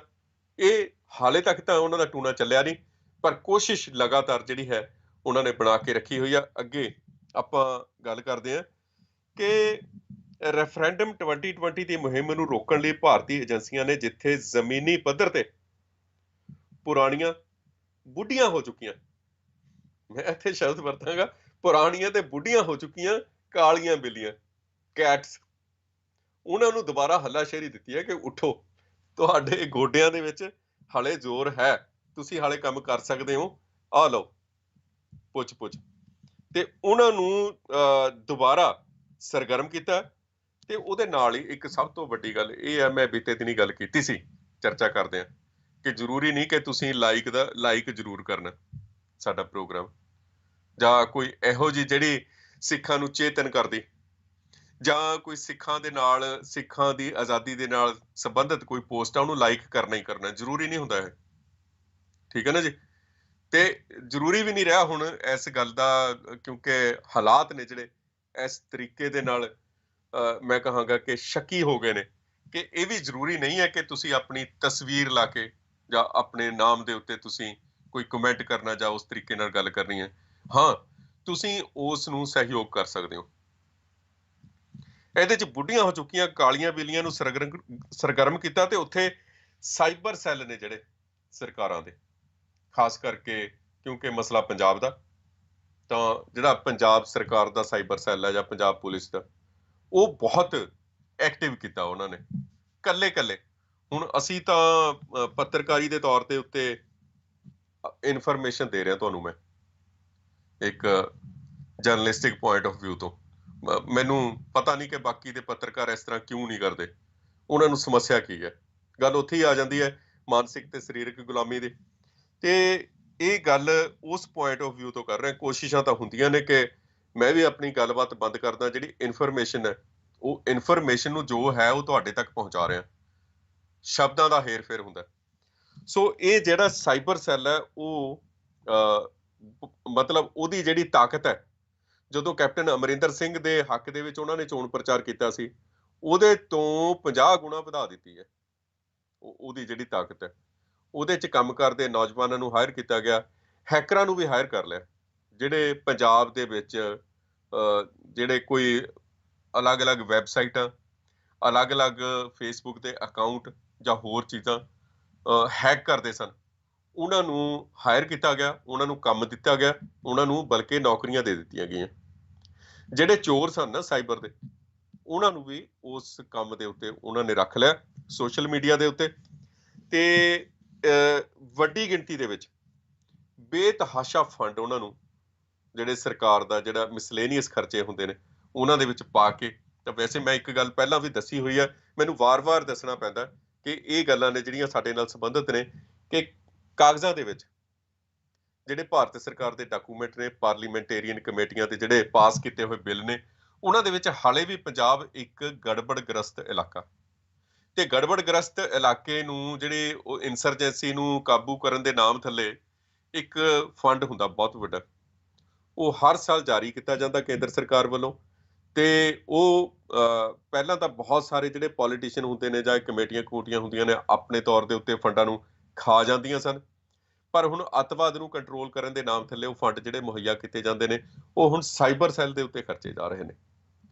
ਤੇ ਇਹਦੇ 'ਚ 1 ਲੱਖ ਤੋਂ ਵੱਧ ਨਵੇਂ ਅਕਾਊਂਟ ਜਾਲੀ ਬਣਾਏ ਗਏ ਨੇ, ਉਹਨਾਂ 'ਚ ਮੁਸਲਮਾਨਾਂ ਦੇ ਨਾਮ ਦੇ ਉੱਤੇ, ਹਿੰਦੂਆਂ ਦੇ ਨਾਮ ਦੇ ਉੱਤੇ ਤੇ ਸਿੱਖਾਂ ਦੇ ਨਾਮ ਦੇ ਉੱਤੇ, ਜਿਨ੍ਹਾਂ ਦੇ ਵਿੱਚ ਨਿਹੰਗ ਸਿੰਘਾਂ ਵਾਲੇ ਬਾਣੇ ਜਾਂ ਸੰਤ ਭਿੰਡਰਾਂ ਵਾਲਿਆਂ ਦੀ ਫੋਟੋ, ਆਈਡੀ ਫੋਟੋ ਲਾਈ ਹੁੰਦੀ ਹੈ, ਜਾਂ ਅਕਾਲ ਤਖਤ ਦੀ ਫੋਟੋ ਲਾਈ ਹੁੰਦੀ ਹੈ, ਤਾਂ ਕਿ ਪਹਿਲੇ ਪ੍ਰਭਾਵ ਤੋਂ ਇਹ ਲੱਗੇ ਕਿ ਇਹ ਜਿਹੜਾ ਅਕਾਊਂਟ ਹੈ ਇਹ ਕਿਸੇ ਸਿੰਘ ਦਾ ਅਕਾਊਂਟ ਆ, ਬੜਾ ਦੁਖੀ ਹਿਰਦਾ, ਜਿਹਦਾ ਹਿਰਦਾ ਬਲੂੰਦਰਿਆ ਗਿਆ, ਉਹਦਾ ਅਕਾਊਂਟ ਆ। ਜਦੋਂ ਉਹ ਲਾਈਕ ਕਰਦਾ ਜਾਂ ਕੋਈ ਕਮੈਂਟ ਕਰਦਾ ਜਾਂ ਉਹ ਸਿੱਖੀ ਦੇ ਖਿਲਾਫ ਹੁੰਦਾ, ਜਾਂ ਫਿਰ ਉਹ ਭੜਕਾਊ ਹੁੰਦਾ ਬਹੁਤ ਜ਼ਿਆਦਾ, ਤਾਂ ਕਿ ਤੁਹਾਨੂੰ ਆਪਣੇ ਜਿਹੜਾ ਅਧੀਨ ਕਰਕੇ ਕਿਸੇ ਤਰ੍ਹਾਂ ਤਾਂ ਤੁਹਾਡੇ ਤੋਂ ਜਿਹੜੀ ਇਨਫੋਰਮੇਸ਼ਨ ਉਹ ਲਵੇ, ਤੁਹਾਡੇ ਨਾਲ ਵਾਰਤਾਲਾਪ ਸ਼ੁਰੂ ਕਰਦਾ। ਸੋ ਬਚ ਕੇ ਇਹਦੇ ਤੋਂ ਬਚਣਾ। ਤੇ ਇਹ ਯਾਤੀਸ਼ ਯਾਦਵ ਦੀ ਜਿਹੜੀ ਕਿਤਾਬ ਹੈ, ਇਹਦੇ 'ਚ ਇਸ ਬਾਰੇ ਚੰਗੀ ਤਰ੍ਹਾਂ ਖੁਲਾਸਾ ਕੀਤਾ ਗਿਆ ਕਿ ਉਹਨਾਂ ਲੋਕਾਂ ਨੂੰ, ਹੈਕਰਾਂ ਨੂੰ, ਤੇ ਉਹ ਜਿਹੜੀ ਭਰਤੀ ਨਵੀਂ ਕੀਤੀ ਗਈ ਹੈ, ਉਹਨਾਂ ਦੇ ਉੱਤੇ ਬੇਤਹਾਸ਼ਾ ਫੰਡ, ਵੱਡੇ ਫੰਡ ਜਿਹੜੇ ਹੈ ਨੇ ਉਹ ਖਰਚੇ ਜਾ ਰਹੇ ਨੇ। ਤੇ 1990 ਦੇ ਦਹਾਕੇ ਵਾਂਗ ਕਿਸੇ ਵੀ ਅਪਰਾਧੀ ਕਾਰਵਾਈ ਕਰਨ ਤੇ ਵੀ ਛੋਟ ਦਿੱਤੀ ਜਾਂਦੀ ਹੈ। ਬਹੁਤ ਵੱਡੀ ਗੱਲ ਹੈ। 1980 ਤੋਂ ਲੈ ਕੇ 1995 ਤੱਕ ਇਹ ਜਿਹੜੇ ਲੋਕਾਂ ਦੀ ਭਰਤੀ ਕੀਤੀ ਗਈ ਸੀ, ਜਿਹੜੀਆਂ ਕਾਲੀਆਂ ਬਿੱਲੀਆਂ ਬੁੱਢੀਆਂ ਹੋ ਚੁੱਕੀਆਂ ਨੇ ਹੁਣ, ਇਹਨਾਂ ਨੂੰ ਇੱਕ ਛੋਟ ਵੀ ਦਿੱਤੀ ਗਈ ਸੀ ਕਿ ਅਸੀਂ ਤੁਹਾਨੂੰ ਪੈਸਾ ਨਹੀਂ ਦੇਣਾ ਹੈਗਾ, ਕੋਈ ਅਸੀਂ ਤੁਹਾਨੂੰ ਤਨਖਾਹ ਨਹੀਂ ਦੇਣੀ, ਤੁਸੀਂ ਆਪਣਾ ਕਾਰੋਬਾਰ ਆਪੇ ਚਲਾ ਸਕਦੇ ਹੋ। ਹਥਿਆਰ ਉਹਨਾਂ ਨੂੰ ਦਿੱਤੇ ਹੋਏ ਸਨ, ਤੇ ਉਹ ਜਿੱਥੇ ਸਿੱਖ ਨੌਜਵਾਨਾਂ ਨੂੰ ਕਤਲ ਕਰਦੇ ਸਨ, ਜਿੱਥੇ ਉਹਨਾਂ ਦੇ ਘਰਾਂ ਦੇ ਵਿੱਚ ਜਾ ਕੇ ਉਹਨਾਂ ਦੇ ਰਿਸ਼ਤੇਦਾਰਾਂ ਨੂੰ, ਉਹਨਾਂ ਦੇ ਪਰਿਵਾਰਕ ਮੈਂਬਰਾਂ ਨੂੰ ਕਤਲ ਕੀਤਾ ਉਹਨਾਂ ਨੇ, ਉੱਥੇ ਹੀ ਉਹਨਾਂ ਨੇ ਐਸ਼ ਪ੍ਰਸਤੀ ਦੇ ਲਈ ਜਾਂ ਆਪਣੇ ਖਰਚੇ ਚਲਾਉਣ ਦੇ ਲਈ, ਐਸ਼ ਪ੍ਰਸਤੀ ਦੇ ਖਰਚੇ ਚਲਾਉਣ ਲਈ, ਜਿਹੜੇ ਸ਼ਰਾਬ ਦੇ ਠੇਕੇ ਥਾਂ ਥਾਂ ਦੇ ਉੱਤੇ ਛੋਟੇ ਮੋਟੇ ਲੋਕਾਂ ਨੂੰ ਜਾਂ ਕਿਸੇ ਸਿੱਖ ਪਰਿਵਾਰ ਨੂੰ ਉਹ ਲੁੱਟਦੇ ਰਹੇ ਨੇ, ਉਹਨਾਂ ਤੋਂ ਫਰੌਤੀਆਂ ਲੈਂਦੇ ਰਹੇ ਨੇ, ਉਹਨਾਂ ਦੇ ਬੱਚਿਆਂ ਨੂੰ ਅਗਵਾ ਕਰ ਕਰਕੇ। ਇਹ ਪੁਲਿਸ ਦੇ ਹੀ ਬੰਦੇ ਸਨ। ਇਹ ਘਟਨਾ ਇੱਕ ਪ੍ਰਬੀਰ ਮੁੰਡਾ, ਇੱਕ ਬਹੁਤ ਵੱਡੇ ਇੰਡਸਟਰੀਅਲਿਸਟ ਦਾ ਅੰਮ੍ਰਿਤਸਰ ਦੇ ਵਿੱਚ ਮਜੀਠਾ ਰੋਡ ਦੇ ਉੱਤੇ ਅਗਵਾ ਕੀਤਾ। ਇਹ ਗੱਲ 2002 ਦੀ ਆ, ਉਸ ਵੇਲੇ ਸਾਹਮਣੇ ਆਈ ਸੀ। ਇਹ ਪੁਲਿਸ ਵਾਲਿਆਂ ਨੇ ਅਗਵਾ ਕੀਤਾ ਸੀ ਤੇ 5 ਕਰੋੜ ਦੀ ਰਕਮ ਇਹਦੇ ਲਈ ਉਹਨਾਂ ਨੇ ਮੰਗੀ ਸੀ। ਬਾਅਦ ਦੇ ਵਿੱਚ ਇਹ ਬੰਦੇ ਫੜੇ ਗਏ ਸਨ, ਪੁਲਿਸ ਵਾਲੇ ਸਨ ਇਹ। ਸੋ ਉਹਦੇ ਚੋਂ ਇੱਕ ਜਿਹੜਾ ਮੁੱਖ ਅਪਰਾਧੀ ਸੀ ਪੁਲਿਸ ਵਾਲਾ ਜਿਹੜਾ ਸੀ, ਉਹਦਾ ਨਾਮ ਸੀ ਕੁਲਦੀਪ। ਇਹ ਬਾਅਦ ਦੇ ਵਿੱਚੋਂ ਇਹਦੀ ਜੇਲ੍ਹ ਦੇ ਵਿੱਚ ਮੌਤ ਹੋ ਗਈ ਸੀ, ਜਲੰਧਰ ਜੇਲ੍ਹ ਦੇ ਵਿੱਚ। ਸੋ ਉਦੋਂ ਇਹ ਗੱਲ ਸਾਹਮਣੇ ਆਈ ਸੀ ਤਾਂ ਇਹ ਬੱਚਿਆਂ ਨੂੰ ਅਗਵਾ ਕਰ ਲੈਂਦੇ ਸਨ, ਅਮੀਰ ਸਿੱਖਾਂ ਦੇ। ਸੋ ਉਹਨਾਂ ਤੋਂ ਮੋਟੀਆਂ ਰਕਮਾਂ ਵਸੂਲਦੇ ਸਨ। ਇਹਨਾਂ ਦਾ ਜਿਹੜਾ ਮੋਡਿਊਲ ਹੈ ਇਸ ਤਰੀਕੇ ਨਾਲ ਕੰਮ ਕਰਦਾ। ਸੋ ਹੁਣ ਵੀ ਉਹਨਾਂ ਨੂੰ ਛੋਟੇ ਮੋਟੇ ਅਪਰਾਧ ਕਰਨ ਦੀ ਜਿਹੜੀ ਹੈ ਉੱਥੇ ਖੁੱਲ੍ਹ ਦੇ ਦਿੱਤੀ ਗਈ ਹੈ। ਇਹਨਾਂ ਅਪਰਾਧਾਂ ਦੀ ਜਿਹੜੀ ਖੁੱਲ੍ਹ ਦਿੱਤੀ ਹੈ ਉਹਦੇ ਨਾਲ ਸਰਕਾਰ ਨੂੰ ਦੋ ਫਾਇਦੇ ਹੋਣਗੇ, ਟੂਣਾ ਕਰਨ ਵਾਲਿਆਂ ਨੂੰ ਦੋ ਫਾਇਦੇ ਹੋਣਗੇ। ਇੱਕ ਤਾਂ ਉਹ ਕੌਮਾਂਤਰੀ ਪੱਧਰ ਦੇ ਉੱਤੇ ਦੁਬਾਰਾ ਇਹ ਗੱਲ ਸਾਬਤ ਕਰਨਗੇ ਕਿ ਇਹ ਜਿਹੜਾ ਪੰਜਾਬ ਦੇ ਵਿੱਚ ਅੱਤਵਾਦ ਦੁਬਾਰਾ ਸਿਰ ਚੁੱਕ ਰਿਹਾ, ਇਹ ਕਾਰਵਾਈਆਂ ਹੋ ਰਹੀਆਂ ਨੇ, ਕਿਤੇ ਕੋਈ ਭਈਆ ਮਾਰ ਦੇਣਗੇ ਜਾਂ ਕਿਤੇ ਕੁਛ ਏਦਾਂ ਉਦਾਂ ਦਾ ਉਹ ਕੰਮ ਕਰਨਗੇ, ਕਿਤੇ ਨਾ ਕਿਤੇ ਕੋਈ ਹਿੰਸਕ ਕਾਰਵਾਈ ਕਰਨਗੇ ਆਉਣ ਵਾਲੇ ਦਿਨਾਂ ਦੇ ਵਿੱਚ। ਸੋ ਇਹ ਪ੍ਰੋਗਰਾਮ ਦੇਖ ਕੇ ਮੈਨੂੰ ਲੱਗਦਾ ਜੇ ਅੱਗੇ ਤੱਕ ਪਹੁੰਚੂਗਾ ਇਹ ਪ੍ਰੋਗਰਾਮ, ਤਾਂ ਇਹਦੇ ਅਸਰ ਦੇ ਨਾਲ ਸ਼ਾਇਦ ਸਰਕਾਰ ਜਾਂ ਉਹਨਾਂ ਦੇ ਜਿਹੜੇ ਆਕਾ ਨੇ, ਟੂਣੇ ਕਰਨ ਵਾਲੇ ਨੇ ਜਿਹੜੇ ਲੋਕ, ਉਹਨਾਂ ਨੂੰ ਰੋਕ ਲੈਣ ਭਾਵੇਂ ਵੀ ਯਾਰ ਇਹ ਹੁਣ ਕਰੋ ਨਾ ਕਾਰਵਾਈ, ਗੱਲ ਬਾਹਰ ਚਲੀ ਗਈ। ਪਰ ਜੇ ਉਹਨਾਂ ਤੱਕ ਇਹ ਗੱਲ ਨਹੀਂ ਪਹੁੰਚਦੀ, ਮੈਨੂੰ ਲੱਗਦਾ ਕਿ ਇਹ ਆਉਣ ਵਾਲੇ ਦਿਨਾਂ ਦੇ ਵਿੱਚ ਕੋਈ ਕਾਰਵਾਈ ਜਿਹੜੀ ਹੈ ਉਹ ਕਰ ਸਕਦੇ ਨੇ। ਸੋ ਹੁਣ ਵੀ ਉਹਨਾਂ ਨੂੰ ਇਹ ਕਾਰਵਾਈਆਂ ਕਰਨ ਦੀ ਇਜਾਜ਼ਤ ਦੇ ਦਿੱਤੀ ਗਈ ਹੈ। ਸੋ ਇੱਕ ਜਦੋਂ ਉਹ ਕਾਰਵਾਈ ਕਰਨਗੇ ਤਾਂ ਉਹਨਾਂ ਨੂੰ ਗ੍ਰਿਫਤਾਰ ਵੀ ਕੀਤਾ ਜਾਏਗਾ ਤੇ ਉਹਨਾਂ ਤੋਂ ਜਿਹੜੇ ਕੱਟੇ ਜਾਂ ਹੋਰ ਹਥਿਆਰ, ਦੇਸੀ ਜਾਂ ਅੰਗਰੇਜ਼ੀ ਹਥਿਆਰ ਫੜੇ ਜਾਣਗੇ। ਉਹਨਾਂ ਦੀ ਨੁਮਾਇਸ਼ ਲਾ ਕੇ ਦੱਸਿਆ ਜਾਊਗਾ ਕਿ ਇਹ ਲਹਿਰ ਹੈ ਜਿਹੜੀ ਇਹ ਹਿੰਸਕ ਰੂਪ ਧਾਰਨ ਕਰਦੀ ਜਾ ਰਹੀ ਹੈ। ਦੇਖੋ, ਇਹ ਅਸੀਂ ਤਾਂ ਪਹਿਲਾਂ ਹੀ ਕਿਹਾ ਸੀ ਕਿ ਇਹ ਅੱਤਵਾਦੀ ਨੇ। ਸੋ ਇਸ ਤੋਂ ਜਰਾ ਕੁ ਬਚ ਕੇ ਇਹ ਤੁਹਾਨੂੰ ਮੈਂ ਦੱਸੀ ਹੈ ਗੱਲ। ਇੱਕ ਗੱਲ, ਰੈਫਰੈਂਡਮ 2020 ਨੂੰ ਰੋਕਣ ਲਈ ਭਾਰਤੀ ਏਜੰਸੀਆਂ raw, IB, NIA, research and analysis wing, intelligence bureau ਤੇ ਨੈਸ਼ਨਲ ਇਨਵੈਸਟੀਗੇਸ਼ਨ ਏਜੰਸੀ ਤੇ ਪੰਜਾਬ ਪੁਲਿਸ, ਇਹਨਾਂ ਨੇ ਇੱਕ ਸਾਂਝਾ ਆਪਰੇਸ਼ਨ ਸੈਂਟਰ ਵੀ ਤਿਆਰ ਕੀਤਾ। ਇਹਨਾਂ ਨੇ ਸਾਂਝਾ ਆਪਰੇਸ਼ਨ ਸੈਂਟਰ ਚੰਡੀਗੜ੍ਹ 'ਚ ਸਥਾਪਿਤ ਕੀਤਾ, ਜਿੱਥੇ ਇਹ ਵਿਅਕਤੀ ਨੂੰ ਬੁਲਾਉਂਦੇ ਨੇ, ਗ੍ਰਿਫਤਾਰ ਕਰਦੇ ਨੇ, ਉੱਥੇ ਟਾਰਚਰ ਕਰਦੇ ਨੇ ਵਿਅਕਤੀ ਨੂੰ ਪੂਰੇ ਤਰੀਕੇ ਨਾਲ, ਤੇ ਇਹ ਸਾਈਬਰ ਸੈੱਲ ਦੇ ਨਾਲ ਵੀ ਜੁੜੇ ਹੋਏ ਨੇ। ਸੋ ਇਸ ਤਰ੍ਹਾਂ ਅਸੀਂ ਦੇਖ ਸਕਦੇ ਹਾਂ ਕਿ ਇਹਨਾਂ ਨੇ ਕਿਸ ਤਰੀਕੇ ਨਾਲ ਜਿਹੜਾ ਹੈ ਇਹ ਸਾਰਾ ਕਾਰਜ ਹੈ ਜਿਹੜਾ ਉਹ ਕੀਤਾ ਹੋਇਆ। ਤੇ ਭਾਰਤ ਸਰਕਾਰ ਮੁਤਾਬਕ ਜਿਹੜੇ ਖਤਰਨਾਕ ਸਮਝੇ ਜਾਂਦੇ ਖਾਲਿਸਤਾਨੀ ਖਾੜਕੂ ਨੇ, ਹੁਣ ਇਹ ਗੱਲ ਨੋਟ ਕਰਨ ਵਾਲੀ ਹੈ। ਪਹਿਲਾਂ ਮੈਂ ਦੱਸ ਦਿਆਂ ਤੁਹਾਨੂੰ ਕਿ ਇਹ ਵਿਪਤਾ ਨੂੰ ਟਾਲਣ ਦੇ ਲਈ ਜੋ ਟੂਣੇ ਕੀਤੇ ਗਏ ਨੇ, ਉਹਨਾਂ ਦੇ ਵਿੱਚ ਪਿੱਛੇ ਜਿਹੇ ਮਈ 2020 ਦੇ ਵਿੱਚ, ਮਈ 2020 ਦੇ ਵਿੱਚ ਜਰਮਨੀ ਦੀ ਪੁਲਿਸ ਨੇ ਮਨਮੋਹਨ ਸਿੰਘ 50 ਸਾਲ ਤੇ ਕਮਲਜੀਤ ਕੌਰ 51 ਸਾਲ, ਦੋਵੇਂ ਪਤੀ ਪਤਨੀ, ਇਹ ਜੋੜੀ ਨੂੰ ਗ੍ਰਿਫਤਾਰ ਕੀਤਾ ਸੀ। ਇਹਦਾ ਕੰਮ ਸੀ ਕਿ ਇਹ ਗੁਰਦੁਆਰਿਆਂ ਦੇ ਵਿੱਚ ਜਾ ਕੇ ਸਿੱਖਾਂ ਦੀ ਮੁਖਬਰੀ ਕਰਦੇ ਸਨ, ਭਾਰਤ ਸਰਕਾਰ ਨੂੰ ਇਤਲਾਹ ਦਿੰਦੇ ਸਨ। ਤੇ ਇਹਦੇ ਨਾਲ ਹੀ ਇਹ ਕਸ਼ਮੀਰੀ ਜਿਹੜੇ ਲੋਕ ਰਹਿੰਦੇ ਸਨ ਜਰਮਨੀ ਦੇ ਵਿੱਚ, ਉਹਨਾਂ ਦੀ ਵੀ ਮੁਖਬਰੀ ਕਰਦੇ ਸਨ। ਤੇ ਉਹਨਾਂ ਦੇ ਨਾਲ ਮੁਸਲਮਾਨਾਂ ਦੇ ਹਮਦਰਦ ਬਣ ਕੇ, ਕਸ਼ਮੀਰ ਦੇ ਮਸਲੇ ਦੇ ਉੱਤੇ ਉਹਨਾਂ ਦੇ ਨਾਲ ਹਮਦਰਦ ਬਣ ਕੇ ਵੱਖ-ਵੱਖ ਤਰੀਕਿਆਂ ਨਾਲ ਉਹਨਾਂ ਦੀ ਜਿਹੜੇ ਸੀ ਮੁਖਬਰੀ ਕਰਦੇ ਸਨ।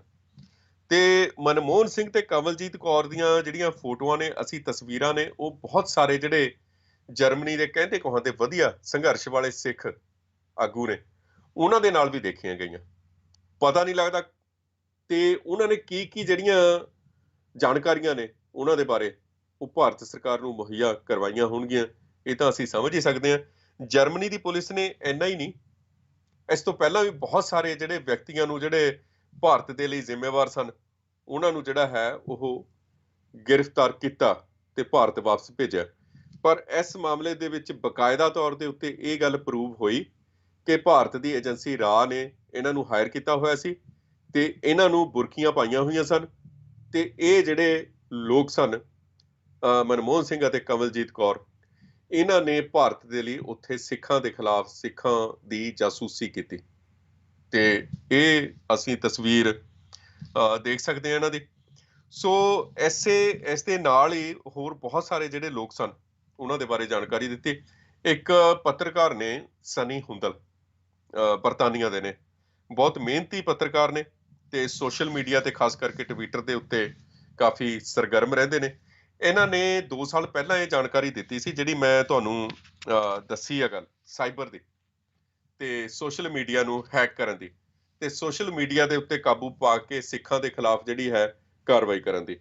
ਸੋ ਮੈਂ ਕਹਿੰਦਾ ਕਿ ਸਨੀ ਹੁੰਦਲ ਨੇ ਕਿਹਾ ਸੀ ਕਿ ਆਉਣ ਵਾਲੇ 6 ਮਹੀਨਿਆਂ ਦੇ ਵਿੱਚ ਇਹ ਜਿਹੜੀਆਂ ਟੀਮਾਂ ਨੇ ਸੋਸ਼ਲ ਮੀਡੀਆ ਦੀਆਂ, ਸਾਈਬਰ ਸੈੱਲ ਦੀਆਂ, ਸਰਕਾਰ ਦੀਆਂ, ਇਹ ਪੂਰੀ ਤਰ੍ਹਾਂ ਸਰਗਰਮ ਹੋ ਜਾਣਗੀਆਂ ਤੇ ਬਹੁਤ ਜਿਹੜੇ ਨਤੀਜੇ ਨੇ ਇਸ ਦੇ ਸਰਕਾਰ ਦੇ ਪੱਖ ਦੇ ਵਿੱਚ ਕਰਨ ਦੀ ਜਿਹੜੀ ਹੈ ਕੋਸ਼ਿਸ਼ ਹੈ ਉਹ ਕੀਤੀ ਜਾਏਗੀ। ਸੋ ਇੱਕ ਗੱਲ ਹੋਰ, ਜਿਹੜੇ ਕਈ ਬੰਦੇ ਨਾਰੀਅਲ ਬਣ ਜਾਂਦੇ ਨੇ ਸਾਡੇ ਇਹਨਾਂ ਦੇ ਟੂਣੇ ਦੇ, ਕਈ ਲੱਡੂ ਬਣ ਜਾਂਦੇ ਨੇ ਤੇ ਨਿੰਬੂ ਨੇ, ਸੰਧੂਰ ਬਣ ਜਾਂਦੇ ਨੇ, ਇਹ ਸਾਰੀ ਸਮੱਗਰੀ ਆਪ ਮੁਹੱਈਆ ਕਰਦੇ ਨੇ ਉਹ ਟੂਣੇ ਦਾ। ਤੇ ਅਸੀਂ ਪਛਾਣਨਾ ਹੈ ਕਿ ਸਾਡੇ 'ਚ ਨਾਰੀਅਲ ਕੌਣ ਹੈ ਟੂਣੇ ਦਾ, ਲੱਡੂ ਕੌਣ ਹੈ, ਨਿੰਬੂ ਕੌਣ ਹੈ, ਖਮਣੀ ਕੌਣ ਹੈ ਤੇ ਪਾਣੀ ਦਾ ਕੂਜਾ ਕਿਹੜਾ ਸਾਡੇ 'ਚ। ਤੇ ਇਹ ਬੜੀ ਜਲਦੀ ਬੜੇ ਸੌਖੇ ਤਰੀਕੇ ਨਾਲ ਜਿਹੜਾ ਹੈ ਪਹਿਚਾਣੇ ਜਾਂਦੇ ਨੇ। ਬੌਧਿਕ ਤੌਰ ਦੇ ਉੱਤੇ ਇਹ ਪੰਗੂ ਹੁੰਦੇ ਨੇ। ਬੌਧਿਕ ਤੌਰ ਦੇ ਉੱਤੇ ਜਦੋਂ ਇਹਨਾਂ ਦੇ ਨਾਲ ਤੁਸੀਂ ਗੱਲਬਾਤ ਕਰੋਗੇ ਤਾਂ ਇਹ ਉੱਥੇ ਸਿਫਰ ਹੁੰਦੇ ਨੇ। ਜਦੋਂ ਵੀ ਇਹਨਾਂ ਨੂੰ ਤੁਸੀਂ ਅਜਿਹੇ ਸਵਾਲ ਜਦੋਂ ਪੁੱਛਣੇ ਸ਼ੁਰੂ ਕਰੋ ਨਾ ਵੀ ਸਾਨੂੰ ਦੱਸੋ ਜੀ ਅਸੀਂ ਕਿਤਾਬ ਕਿਹੜੀ ਪੜ੍ਹੀਏ, ਠੀਕ ਹੈ ਨਾ, ਸਭ ਤੋਂ ਵਧੀਆ ਵਿਚਾਰ ਕਿਹਦੇ ਹੋ ਸਕਦੇ ਨੇ, ਸਿੱਖਾਂ ਦੀ ਜਿਹੜੀ ਰਾਜਨੀਤਿਕ ਚੇਤਨਾ, ਮਤਲਬ ਇਸ ਤਰੀਕੇ ਦੇ ਜਦੋਂ ਤੁਸੀਂ ਸਵਾਲ ਪੁੱਛੋਗੇ ਉੱਥੇ ਇਹ ਪੈਦਲ ਨੇ। ਕਿਉਂਕਿ ਜਿਹੜੇ ਵਿਅਕਤੀ ਨੂੰ ਇਹੋ ਜਿਹੇ ਸਵਾਲਾਂ ਦਾ ਜਵਾਬ ਪਤਾ, ਉਹ ਟੂਣੇ ਦੀ ਸਮੱਗਰੀ ਨਹੀਂ ਬਣਦਾ ਹੈਗਾ, ਠੀਕ ਹੈ ਨਾ ਜੀ, ਇੱਥੋਂ ਪਹਿਚਾਣ ਹੈ। ਸੋ ਕੋਈ ਹਿੰਦੂ ਵਿਦਵਾਨ ਜਿਹੜਾ ਹੈ, ਜਿਹੜਾ ਸਟੱਡੀ ਕਰਦਾ ਸਾਨੂੰ ਕਾਟ ਕੱਟਣ ਦੇ ਲਈ ਸਿੱਖੀ ਦੀ, ਉਹਨੂੰ ਤਾਂ ਇਹ ਗੱਲਾਂ ਦਾ ਪਤਾ ਹੋ ਸਕਦਾ, ਪਰ ਉਹ ਪੱਕਾ ਬ੍ਰਾਹਮਣ ਹੋਊਗਾ। ਜਿਹੜਾ ਟੂਣੇ ਦੀ ਸਮੱਗਰੀ ਬਣਿਆ ਸਾਡੇ ਕੌਮੀ ਭਾਈਚਾਰੇ ਚੋਂ, ਉਹ ਵਿਅਕਤੀ ਨੂੰ ਇਹ ਸਵਾਲਾਂ ਦੇ ਜਵਾਬ ਨੇ ਜਿਹੜੇ ਉਹ ਨਹੀਂ ਪਤਾ ਹੋਣਗੇ। ਇਹੋ ਜਿਹੇ ਸਵਾਲ ਪੁੱਛੋਗੇ ਤਾਂ ਤੁਸੀਂ ਸੌਖੇ ਤਰੀਕੇ ਦੇ ਨਾਲ ਤੁਸੀਂ ਉਸ ਵਿਅਕਤੀ ਨੂੰ ਪਹਿਚਾਣ ਲਓਗੇ। ਤੇ ਹੋਰ ਵੀ ਕਈ ਤਰੀਕਿਆਂ ਦੇ ਨਾਲ ਆਪਾਂ ਪਹਿਚਾਣਾਂਗੇ, ਗੱਲਾਂ ਕਰਾਂਗੇ ਅੱਗੇ। ਅਗਲੀ ਗੱਲ ਹੈ, ਇੱਕ ਬਹੁਤ ਵੱਡਾ ਸਵਾਲ ਹੈ। ਮੋਦੀ ਸਰਕਾਰ ਨੇ ਇੱਕ ਕਾਲੀ ਸੂਚੀ ਨੂੰ ਨਾ ਖਤਮ ਕਰਤਾ ਸੀ, ਪਿੱਛੇ ਜੇ ਬਿਆਨ ਆਇਆ ਸੀ। ਉਸ ਕਾਲੀ ਸੂਚੀ ਦੇ ਵਿੱਚ ਵੱਡੇ ਵੱਡੇ ਖਾਲਿਸਤਾਨੀ, ਵੱਡੇ ਵੱਡੇ ਨੇਤਾ, ਇੱਥੋਂ ਤੱਕ ਕਿ ਜਿਹੜੇ ਖਾਲਿਸਤਾਨ ਦੇ ਰਾਸ਼ਟਰਪਤੀ ਤੱਕ ਬਣੇ ਹੋਏ ਸੀ, ਪ੍ਰਧਾਨ ਮੰਤਰੀ ਤੱਕ ਬਣੇ ਹੋਏ ਸੀ, ਉਹਨਾਂ ਦਾ ਨਾਮ ਵੀ ਉਸ ਕਾਲੀ ਸੂਚੀ ਸੀਗਾ। ਉਹਨਾਂ ਨੂੰ ਵੀ ਉਹਨਾਂ ਨੇ ਲੀਕ ਮਾਰ ਦਿੱਤੀ। ਇੱਕ ਸਮੇਂ ਦੇ ਉੱਤੇ ਉਹ ਖਤਰਨਾਕ ਦਹਿਸ਼ਤਗਰਦ ਐਲਾਨੇ ਗਏ ਸਨ ਭਾਰਤ ਸਰਕਾਰ ਦੇ ਲਈ, ਕਿ ਇਹਨਾਂ ਕੋਲੋਂ ਭਾਰਤ ਦੀ ਏਕਤਾ ਤੇ ਭਾਰਤ ਦੀ ਅਖੰਡਤਾ ਨੂੰ ਖਤਰਾ, ਵੱਡਾ ਖਤਰਾ। ਤੇ ਸਮਝ ਨਹੀਂ ਆਉਂਦੀ ਕਿ ਰਾਤੋਂ ਰਾਤ ਮੋਦੀ ਸਰਕਾਰ ਵਾਸਤੇ ਉਹ ਰਾਤੋਂ ਰਾਤ ਰਾਸ਼ਟਰਵਾਦੀ ਕਿਵੇਂ ਬਣ ਗਏ। ਹੈਰਾਨੀ ਦੀ ਗੱਲ ਹੈ ਨਾ, ਕਿ ਇਹ ਮੰਨ ਲਿਆ ਜਾਵੇ ਕਿ ਉਹ ਕਦੇ ਟੂਣੇ ਦੀ ਸਮੱਗਰੀ ਸਨ।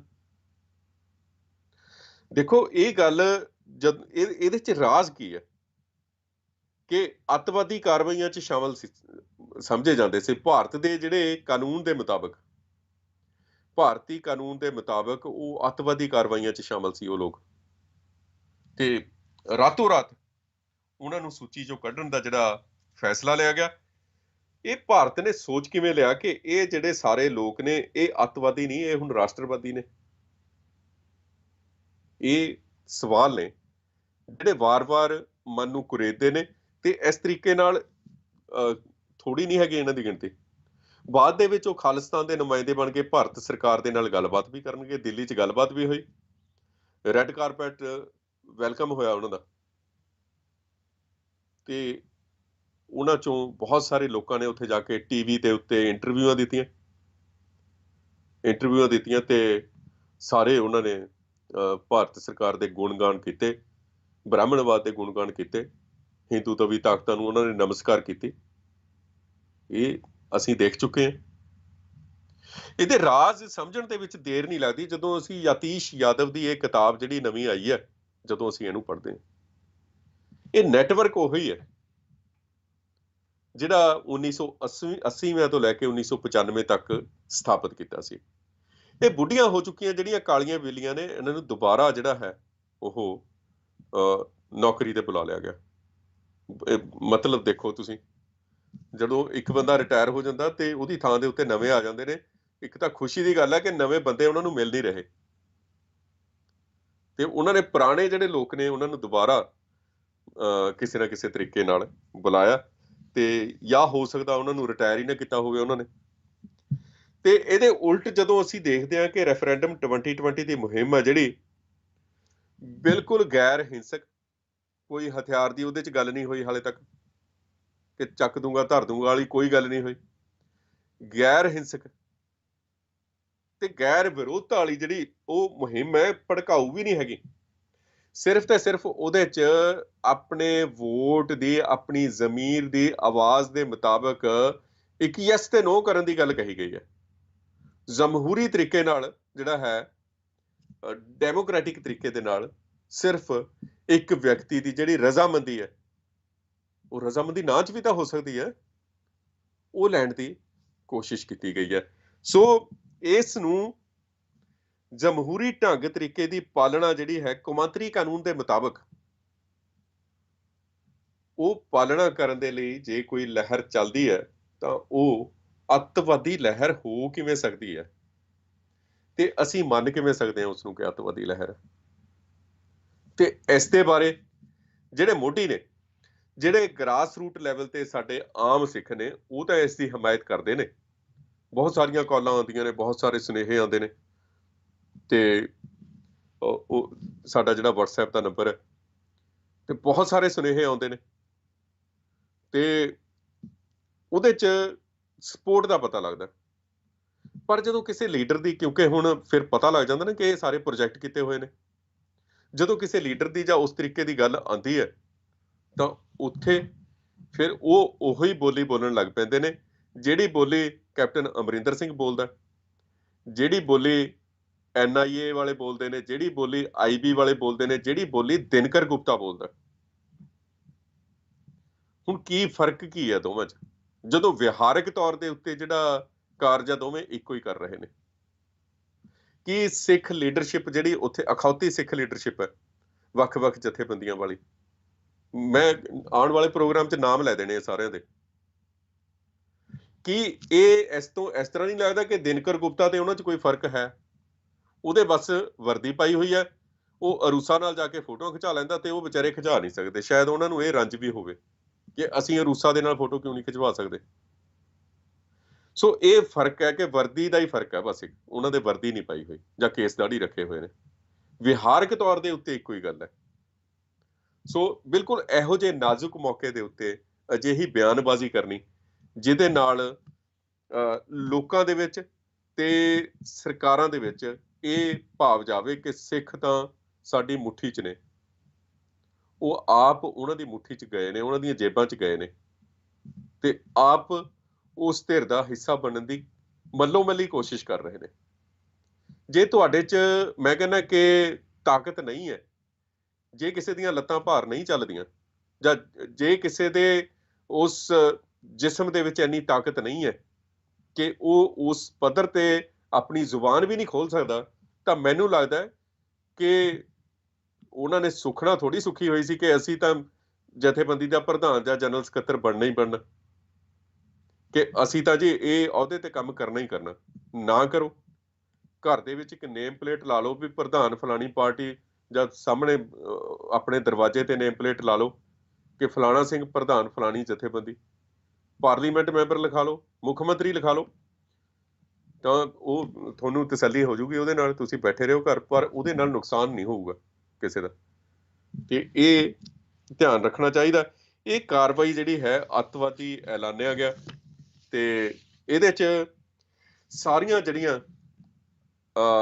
ਅਮਨ ਪਸੰਦ ਧਿਰਾਂ ਨੇ, ਦੁਨੀਆ ਭਰ ਦੀਆਂ, ਮੈਂ ਇਕੱਲੀਆਂ ਸਿੱਖ ਜਥੇਬੰਦੀਆਂ ਦੀ ਗੱਲ ਨਹੀਂ ਕਰਦਾ, ਮੈਂ ਗੈਰ ਸਿੱਖ ਜਥੇਬੰਦੀਆਂ ਨੇ ਉਹਨਾਂ ਦੀ ਵੀ ਗੱਲ ਕਰਦਾ, ਕਿ ਇਹਦੇ ਬਾਰੇ ਸਾਨੂੰ ਸੋਚਣਾ ਚਾਹੀਦਾ, ਫੈਸਲਾ ਲੈਣਾ ਚਾਹੀਦਾ, ਆਵਾਜ਼ ਬਣਨਾ ਚਾਹੀਦਾ। ਮਜ਼ਲੂਮ ਧਿਰ ਸਿੱਖ ਤਾਂ ਪੀੜਤ ਧਿਰ ਦੇ ਨਾਲ ਖੜੇ ਹੁੰਦੇ ਆਏ ਨੇ। ਸਿੱਖ ਤਾਂ ਆ ਪਿੱਛੇ ਜੇ ਸ਼ਾਹੀਨ ਬਾਗ ਦੇ ਵਿੱਚ ਲੰਗਰ ਛਕਾਇਆ, ਤਾਜ਼ਾ ਘਟਨਾ, ਉਹ ਬਈ ਉਹ ਲੋਕੋ, ਉਹ ਲੀਡਰੋ ਜਿਹੜੇ ਤੁਸੀਂ ਸਵਾਲ ਕਰਦੇ ਹੋ ਰੈਫਰੈਂਡਮ 2020 ਬਾਰੇ, ਤੁਸੀਂ ਉਸ ਧਿਰ ਦੇ ਨਾਗਰਿਕ ਹੋ, ਉਸ ਭਾਈਚਾਰੇ ਦਾ ਹਿੱਸਾ ਹੋ ਜਿਹੜੀ ਧਿਰ ਹਾਲੇ ਵੀ ਲੋੜਵੰਦਾਂ ਨੂੰ ਲੰਗਰ ਛਕਾਉਂਦੀ ਹੈ ਤੇ ਪੀੜਤ ਬੰਦੇ ਦੀ ਮਦਦ ਕਰਦੀ ਹੈ, ਹਾਂ ਦਾ ਨਾਰਾ ਬਣਦੀ ਹੈ।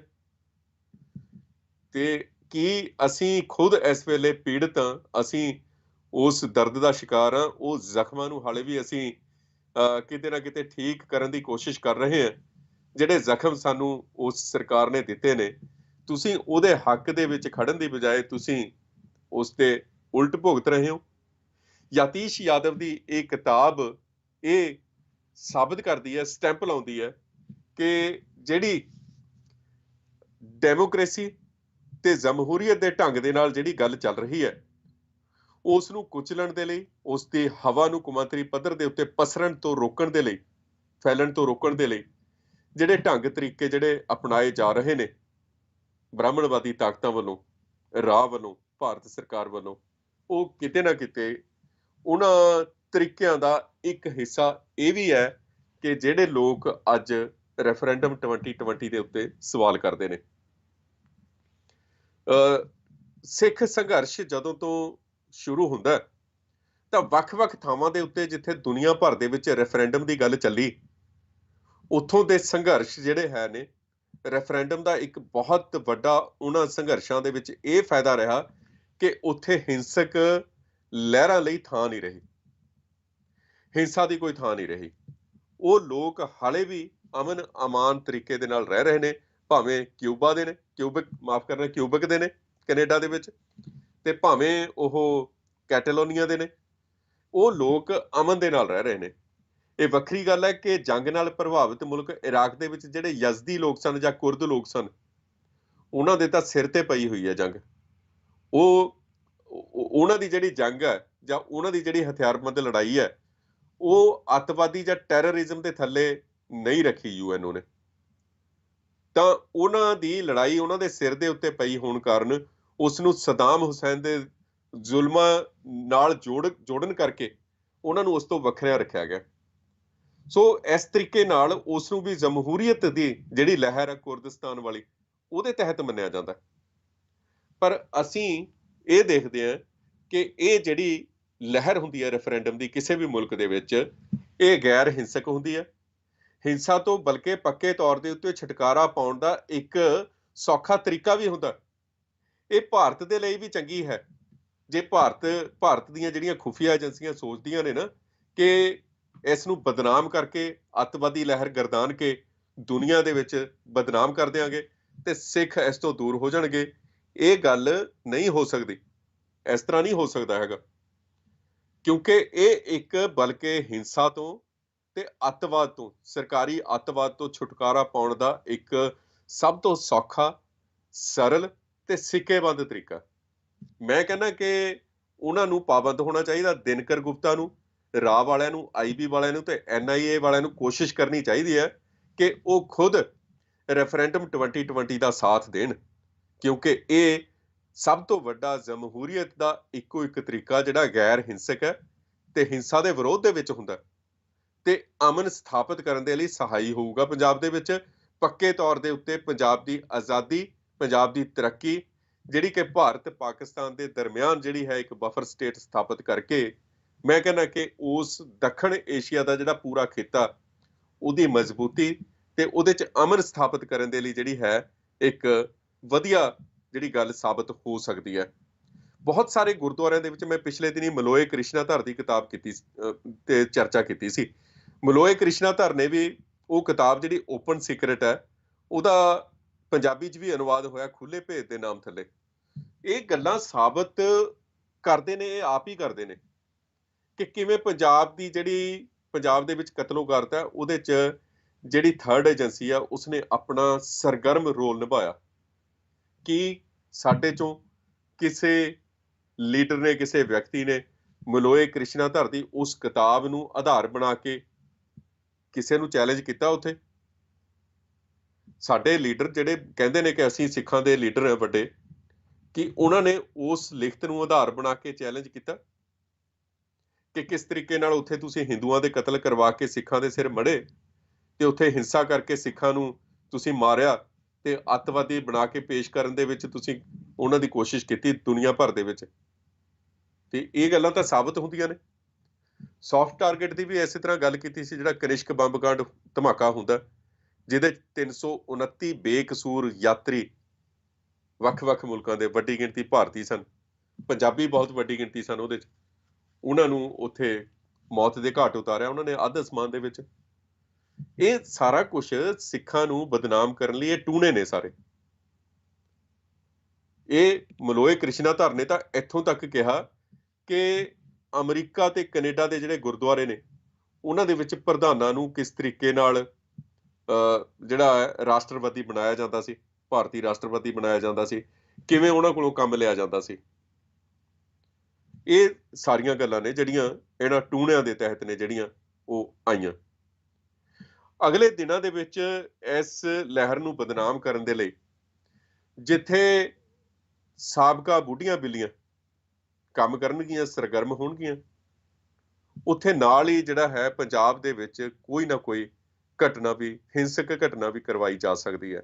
ਮੈਂ ਆਪਣੇ ਭਰਾਵਾਂ ਨੂੰ ਜਿਹੜੇ ਸਾਰੇ ਦੇਖ ਰਹੇ ਨੇ ਉਹਨਾਂ ਨੂੰ ਕਹਿਣਾ ਕਿ ਇਹ ਜਿਹੜਾ ਪ੍ਰੋਗਰਾਮ ਅੱਗੇ ਤੁਸੀਂ ਸ਼ੇਅਰ ਕਰੋ, ਦੱਸੋ ਕਿ ਪੰਜਾਬ ਦੇ ਵਿੱਚ ਅਜਿਹੀ ਘਟਨਾ ਕੋਈ ਹੋ ਸਕਦੀ ਹੈ। ਪੰਜਾਬ ਦੇ ਨੌਜਵਾਨ ਇਸ ਵੇਲੇ, ਪੰਜਾਬ ਦੇ ਜਿਹੜੇ ਦਰਸ਼ਕ ਨੇ ਉਹ ਦੇਖ ਰਹੇ ਨੇ, ਉਹਨਾਂ ਨੂੰ ਖਬਰਦਾਰ ਰਹਿਣਾ ਚਾਹੀਦਾ ਕਿ ਉਹ ਜਿਹੜਾ ਹੈ ਇਹਨਾਂ ਘਟਨਾਵਾਂ ਦੇ ਮੱਦੇਨਜ਼ਰ, ਇਹਨਾਂ ਵਾਪਰਨ ਵਾਲੀਆਂ ਘਟਨਾਵਾਂ ਦੇ ਮੱਦੇਨਜ਼ਰ ਆਪਣੇ ਆਪਣੇ ਨੇੜੇ ਦੇ ਜਿਹੜੇ ਸਿੱਖ ਲੀਡਰ ਨੇ ਉਹਨਾਂ ਤੇ ਦਬਾਅ ਪਾਉਣ ਕਿ ਉਹ ਸਟੇਟਮੈਂਟ ਜਾਰੀ ਕਰਕੇ ਗੱਲ ਕਰਨ ਇਹਦੇ ਬਾਰੇ ਕਿ ਸੰਭਾਵੀ ਤੌਰ ਦੇ ਉੱਤੇ ਜਿਹੜਾ ਇਹ ਦਹਿਸ਼ਤ ਵਾਲਾ ਮਾਹੌਲ ਬਣਾਇਆ ਜਾ ਰਿਹਾ ਸਰਕਾਰ ਵੱਲੋਂ, ਉਸ ਦੀ ਉਹਨਾਂ ਨੂੰ ਨਿੰਦਾ ਕਰਨੀ ਚਾਹੀਦੀ ਹੈ ਤੇ ਉਹਦੀ ਰੋਕਥਾਮ ਦੇ ਲਈ ਉਹਨਾਂ ਨੂੰ ਯਤਨ ਕਰਨੇ ਚਾਹੀਦੇ ਨੇ। ਜਿੱਤ ਹਮੇਸ਼ਾ ਸੱਚ ਦੀ ਹੁੰਦੀ ਹੈ, ਦੇਰ ਭਾਵੇਂ ਥੋੜੀ ਲੱਗ ਸਕਦੀ ਹੈ, ਪਰ ਇਸ ਮਾਮਲੇ ਦੇ ਵਿੱਚ ਖਾਸ ਕਰਕੇ ਜਦੋਂ ਪੰਜਾਬ ਦੀ ਆਜ਼ਾਦੀ ਦੀ ਗੱਲ ਚੱਲੀ ਹੈ ਤਾਂ ਜਿਹੜੇ ਤਰੀਕੇ ਨਾਲ ਗੱਲ ਚੱਲੀ ਹੈ, ਇਹ ਤਰੀਕਾ ਸਭ ਤੋਂ ਜ਼ਿਆਦਾ ਜਿਹੜਾ ਹੈ ਚੁਭਦਾ ਹੈ। ਡੈਮੋਕ੍ਰੇਸੀ, ਜਮਹੂਰੀਅਤ ਦਾ ਜਿਹੜਾ ਤਰੀਕਾ, ਉਹਦੇ ਨਾਲ ਭਾਰਤ ਜਿਹੜਾ ਹੈ ਕੌਮਾਂਤਰੀ ਪੱਧਰ ਦੇ ਉੱਤੇ ਨੰਗਾ ਹੁੰਦਾ। ਭਾਰਤ ਦੇ ਜ਼ੁਲਮ ਸਾਹਮਣੇ ਆਉਂਦੇ ਨੇ, ਲੋਕਾਂ ਦੇ ਕੌਮਾਂਤਰੀ ਮੀਡੀਆ ਦੇ ਸਾਹਮਣੇ ਆਉਂਦੇ ਨੇ ਤੇ ਉਹ ਇਸ ਦੀ ਕਾਟ ਕੱਟਣ ਦੇ ਲਈ ਇਸ ਨੂੰ ਇੱਕ ਅੱਤਵਾਦ ਦੇ ਨਾਲ ਜੋੜ ਕੇ ਜਿਹੜੀ ਲਹਿਰ ਹੈ ਉਹ ਪੇਸ਼ ਕਰਨ ਦੀ ਕੋਸ਼ਿਸ਼ ਕਰ ਰਿਹਾ। ਅਸੀਂ ਸੋਚਵਾਨ ਰਹਿਣਾ, ਅਸੀਂ ਜਾਗਰੂਕ ਰਹਿਣਾ ਕਿ ਇਹੋ ਜਿਹੇ ਜਿਹੜੇ ਹੱਥਕੰਡੇ ਨੇ ਸਰਕਾਰਾਂ ਦੇ, ਖਾਸ ਕਰਕੇ ਏਜੰਸੀਆਂ ਦੇ, ਉਹਨਾਂ ਹੱਥਕੰਡਿਆਂ ਨੂੰ ਅਸੀਂ ਕਾਮਯਾਬ ਨਾ ਹੋਣ ਦਈਏ।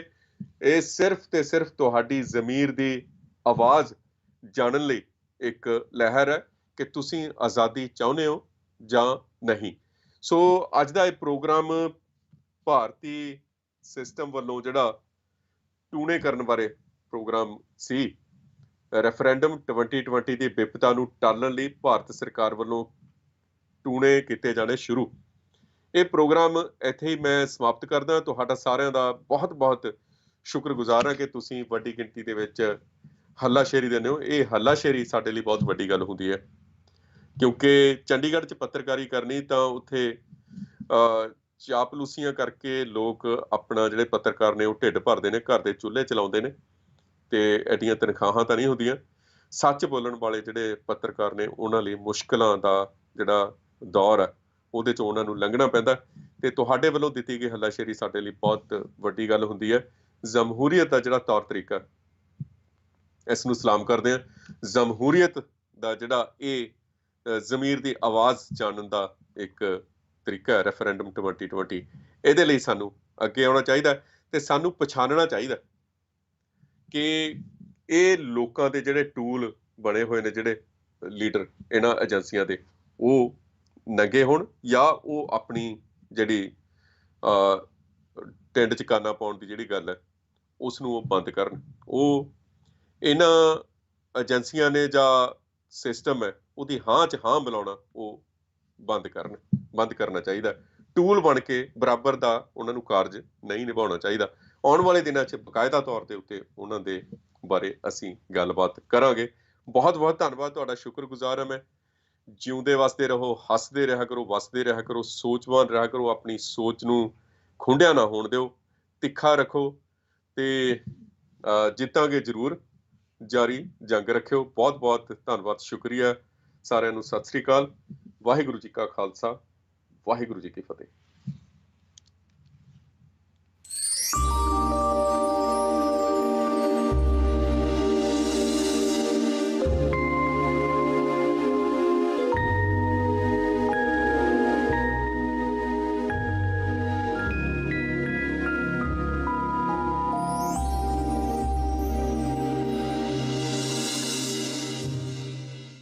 ਆਜ਼ਾਦੀ ਦੇ ਲਈ ਜੂਝ ਰਹੀ ਕਿਸੇ ਕੌਮ ਦੇ ਲਈ ਪੱਤਰਕਾਰੀ ਕਰਨਾ ਸੌਖਾ ਕਾਰਜ ਨਹੀਂ ਹੁੰਦਾ। ਬਿਲਕੁਲ ਐਵੇਂ ਹੀ ਹੁੰਦਾ ਜਿਵੇਂ ਤੁਸੀਂ ਇਨਸਾਫ ਪ੍ਰਾਪਤ ਕਰਨ ਦੇ ਲਈ ਕਿਸੇ ਭੀੜ ਦਾ ਹਿੱਸਾ ਹੋ ਤੇ ਗੋਲੀਆਂ ਦੀ ਵਾਛੜ ਤੁਹਾਡੇ ਉੱਤੇ ਹੋਣ ਵਾਲੀ ਹੈ। ਇਹੋ ਜਿਹੀਆਂ ਘਟਨਾਵਾਂ ਬਾਰੇ ਅਤੇ ਪੰਜਾਬ ਦੇ ਹੋਰ ਭਖਦੇ ਮਸਲਿਆਂ ਬਾਰੇ ਸਿੱਧੀ ਜਾਣਕਾਰੀ ਮੈਂ ਆਪਣੇ ਟਾਕਿੰਗ ਪੰਜਾਬ ਸ਼ੋਅ ਦੇ ਵਿੱਚ ਲੈ ਕੇ ਹਾਜ਼ਰ ਹਾਂ, ਸਿਰਫ ਖਬਰਦਾਰ ਪੰਜਾਬ ਟੀਵੀ ਦੇ ਉੱਤੇ। ਦੇਖਣਾ ਨਾ ਭੁੱਲਿਓ, ਸੋਮਵਾਰ ਤੋਂ ਲੈ ਕੇ ਸ਼ੁੱਕਰਵਾਰ ਤੱਕ ਅੰਮ੍ਰਿਤਸਰ ਦੇ ਸਮੇਂ ਦੇ ਮੁਤਾਬਕ ਰਾਤ ਨੂੰ 9 ਵਜੇ ਤੋਂ ਲੈ ਕੇ 10 ਵਜੇ ਤੱਕ।